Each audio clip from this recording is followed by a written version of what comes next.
പപ്പ പറഞ്ഞു എന്നോട് ഉറങ്ങാൻ വേഗം. സ്റ്റോറി ഒന്നും പറഞ്ഞില്ല, സ്റ്റോറി പറഞ്ഞില്ല. അപ്പൊ സങ്കടം പോയി. അപ്പൊ കുറച്ചു നേരം കഴിഞ്ഞിട്ട് പപ്പ ഉണ്ട് എന്തെങ്കിലും ഡിസ്റ്റർബ് എന്തെങ്കിലും സംസാരിച്ചോണ്ടിരുന്ന ഉറങ്ങാൻ പറ്റൂലല്ലോ.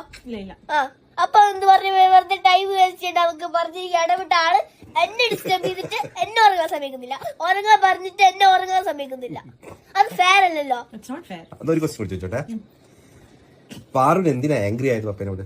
ആംഗ്രി ആയതാ ബിക്കോസ് പപ്പ ചീറ്റ് ഏത് ചെയ്തിട്ട് ഇപ്പൊ ചെയ്ത സാധനം. അപ്പൊ അതിന് മുന്നേ ആംഗ്രി ആയിട്ടില്ല? അതിന്റെ മുന്നേ ആംഗ്രി സാഡ് ആയി പോയി. പപ്പ സ്കോൾഡ് ചെയ്തോണ്ട്. സ്കോൾഡ് ചെയ്തില്ലല്ലോ. പപ്പ is not angry that time. This time I got angry with you. എന്തിനാ സാഡ് ആയത്? Why did you even do that? I don't know. എന്തിനാ സാഡ് ആയത്? Papa, stop it, Papa. This is fully your mistake, not my mistake. പപ്പ പറഞ്ഞു ഇന്നൊരു ദിവസം ഉറങ്ങാൻ. Already Papa, stop it. I don't like to talk to you, Papa. Please stop it. ശരി, പപ്പയും പാറും കിടക്കണം. എനിക്ക് Papa, I don't like you. Why are you hugging me then? Disturb a troublemaker. എന്നാ പപ്പ പോട്ടെ. അപ്പൊ എവിടെ ആണെന്ന് പോയി. ഉറപ്പാണേ? പപ്പ കിടന്നേ.